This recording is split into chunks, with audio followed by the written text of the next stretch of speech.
Bonjour, je suis Lomique Guillot, rédacteur en chef du magazine Management et je suis très heureux de vous retrouver pour ce nouveau numéro du JT, le journal du télétravail de management. Tous les jours, depuis le début du confinement, nous partageons dans ce podcast conseils d'experts, bonnes idées et astuces pour mieux télétravailler. Ce podcast étant enregistré via Skype, vous excuserez la qualité parfois médiocre de la liaison, mais nous faisons sans doute comme vous, avec les moyens du bord. C'est le journal du télétravail.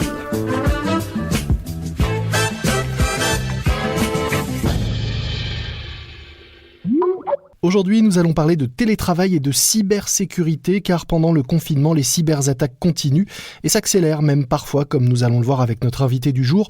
Je suis en effet en ligne avec Thomas Kerjean, directeur général de Mail in Black. Mail in Black, c'est une solution de protection de messagerie puisque 9 cyberattaques sur 10 arrivent via un mail. Bonjour Thomas. Bonjour.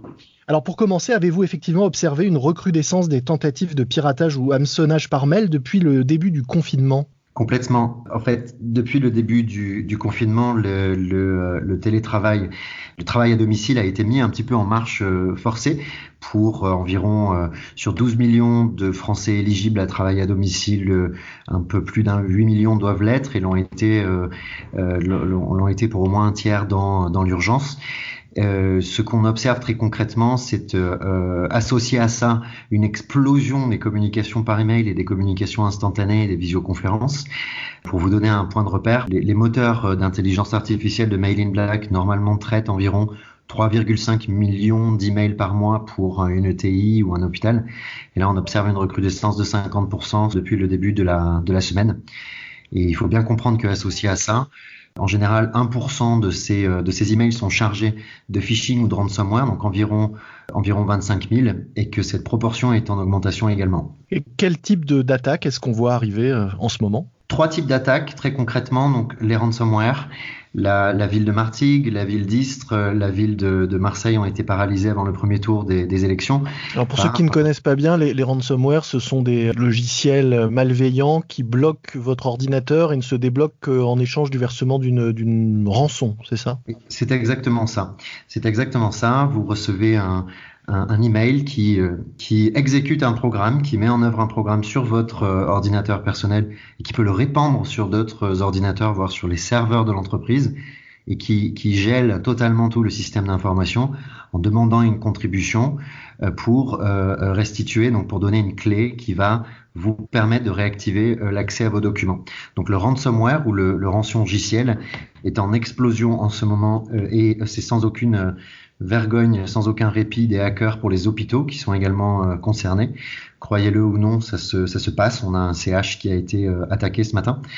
Deuxième typologie d'attaques, ce sont les attaques de sites web ou de DDoS, comme l'a subi la PHP il y a quelques jours, donc les hôpitaux de Paris. Et le troisième type d'attaque sont des campagnes de phishing. D'accord, donc le ransomware, on paralyse vos fichiers, le hack de site web, on paralyse votre système d'information à travers les sites web et le phishing, c'est donc une campagne d'usurpation où vous allez être amené par un mail dans lequel vous avez confiance. Ça va être Carrefour, ça va être Auchan, ça va être le Office 365 très fréquent en ce moment, le barreau. Si vous êtes avocat, il y a des campagnes qui ciblent les avocats en ce moment pour usurper leurs identifiants, leur mot de passe et leur numéro de carte bleue. Voilà les 3 types d'attaques qui émergent fortement en ce moment. Et les 3, donc oui, sont en forte croissance depuis le début du confinement. Alors comment concrètement, quand on est salarié, qu'on travaille à domicile, on peut s'en prémunir ? L'attaque contre un site web, il n'y a pas grand-chose à faire, mais au moins l'hameçonnage, on peut, j'imagine, adopter quelques bons gestes et avoir quelques bons réflexes pour éviter de tomber dans le piège. Tout à fait. Donc vous avez finalement 3 France qui semblent se dessiner depuis le début du confinement. C'est assez intéressant sur un plan sociologique. Vous avez la France des vulnérables et de ceux qui souhaitent les aider, donc les hôpitaux, les caissières, les postiers. Donc les hôpitaux, très concrètement, il faut faire tout ce qu'on peut pour les protéger en priorité, pour éviter des attaques critiques type WannaCry. Souvenez-vous, ce ransomware qui en 2017 avait paralysé 30% des hôpitaux au Royaume-Uni. Ici, en fait, ce qui est capital, c'est que les sociétés françaises viennent en aide gratuitement aux hôpitaux Nous le faisons nous-mêmes. Il y a déjà 22 hôpitaux qui ont accepté notre aide gratuitement pour les protéger. On ne doit pas être les seuls à faire ça. J'en appelle aux autres éditeurs, les GAFA, les autres, tous ceux qui peuvent contribuer à stabiliser les opérations des hôpitaux qui sont moins protégés parce que leurs PC et leurs serveurs ne sont souvent pas à jour, pas patchés par manque de moyens. Et il serait extrêmement critique que cela soit vulnérabilisé dans cette période de confinement où les gens vont venir en masse pour bénéficier des soins de santé que ces gens font en première ligne pour nous tous. Après, vous avez une deuxième France qui se dessine, qui est la France un peu des déconnectés. Là, c'est un tiers du pays qui ne peut pas se connecter parce qu'il n'est pas équipé, alors qu'il pourrait l'être. En définitive, c'est une leçon pour la transformation numérique du pays. Et là aussi, je pense qu'il serait capital que les fournisseurs d'équipements, je pense à des Google, à des Apple qui collectent les datas en France pour entraîner leurs algos. Je pense que le moment serait bienvenu de fournir des PC gratuitement pour permettre à ces gens de travailler. Ce serait un juste geste citoyen, un juste retour des choses. La troisième population, ce sont les Français connectés. Et donc, il y en a qui sont habitués, comme une société comme Mail in Black, comme la nôtre, est assez habituée finalement au mode de travail. Il n'y a pas grand-chose, pas de grands changements à part les relations sociales.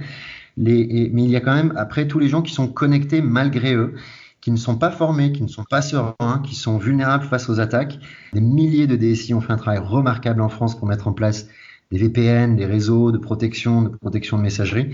Néanmoins, les utilisateurs pas formés ou formés dans l'urgence doivent impérativement être très vigilants sur les mails qui viennent d'un utilisateur inconnu ou tout mail où il y a une demande, quelle qu'elle soit, même si on croit qu'elle est légitime, des demandes d'identifiant et de mots de passe, évidemment de carte bleue.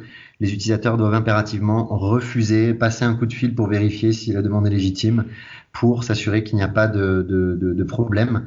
Et troisième point, ne pas naviguer sur des sites douteux ou télécharger des choses sur son PC personnel.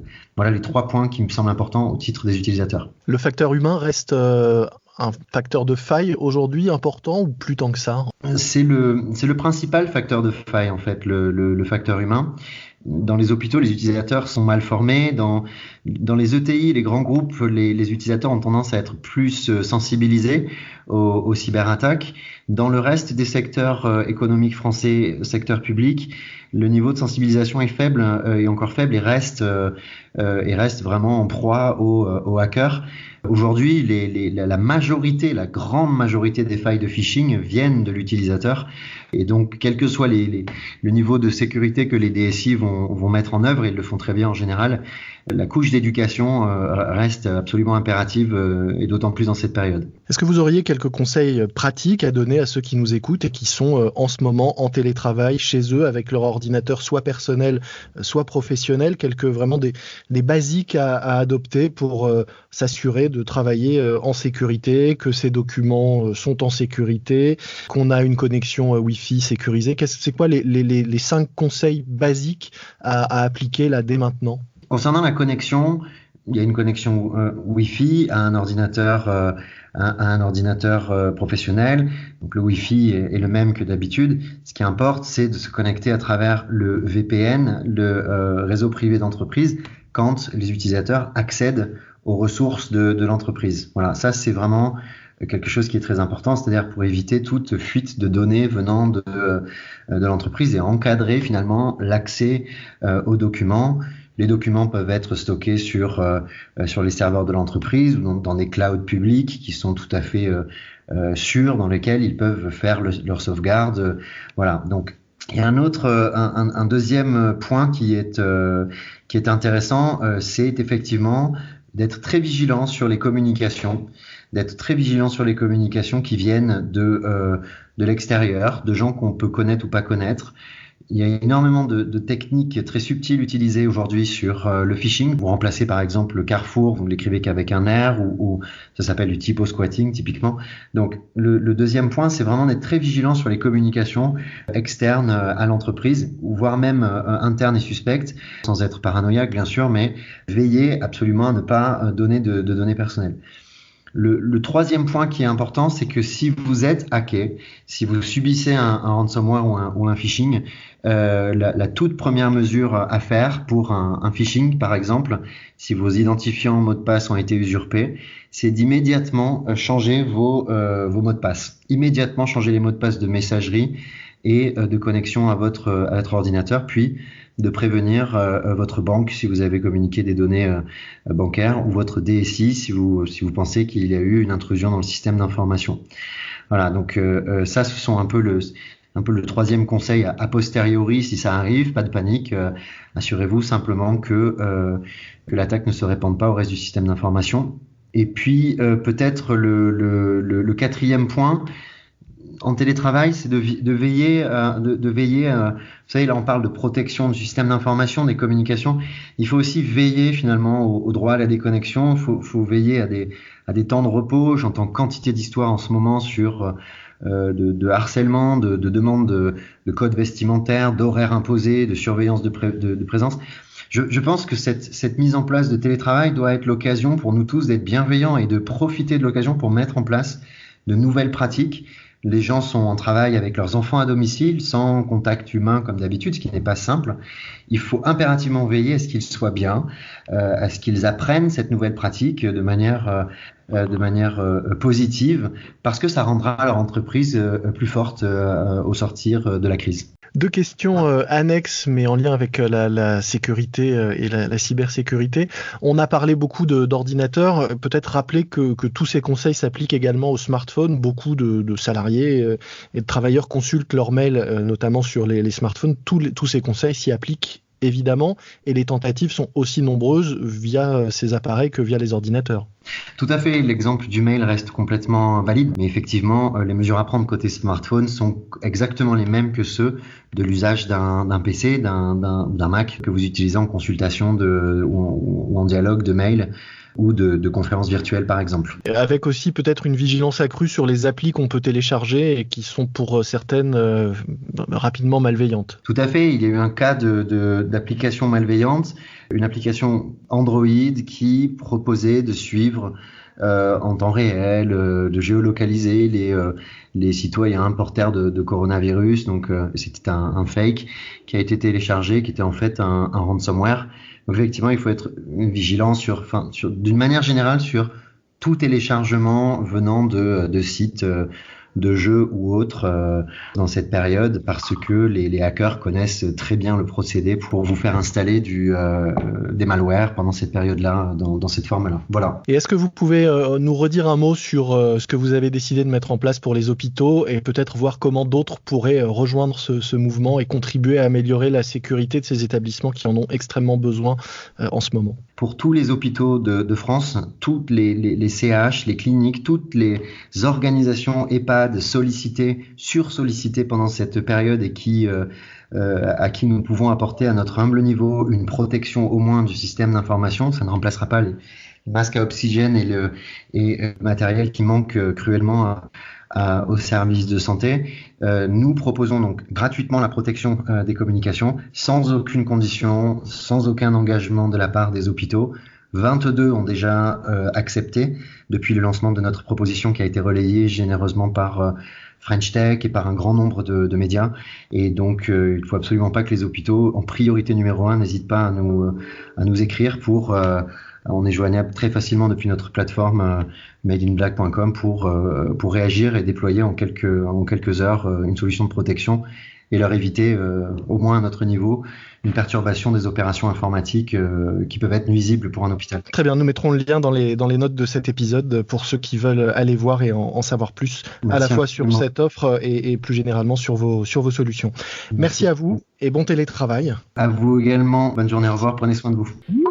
C'est la fin de notre JT, le journal du télétravail, un morceau à ajouter à votre playlist de confinement, Chacun sa route de KOD, qui était le générique du film Un Indien dans la ville, une chanson qui dit « Chacun sa route, chacun son chemin ». Voilà une bonne façon de respecter la distanciation sociale. Et puis un podcast que je vous recommande pour rester dans le thème du numérique, Les Génies du numérique. C'est un podcast que j'ai eu le plaisir d'animer et qui revient sur les portraits des plus grands inventeurs et entrepreneurs du digital de ces 20 dernières années. Pour découvrir les hommes derrière les sites, les marques et les services que nous utilisons tous, plus d'une vingtaine de portraits sont déjà en ligne à écouter sur toutes les plateformes. Les Génies du numérique, un podcast du magazine Capital. Moi je vous dis à demain, n'oubliez pas de vous abonner à notre JT pour ne manquer aucun numéro et notez-nous s'il vous plaît en nous donnant 5 étoiles. Soyez prudents Respectez les consignes et les gestes barrières, restez chez vous, portez-vous bien et bon télétravail à tous.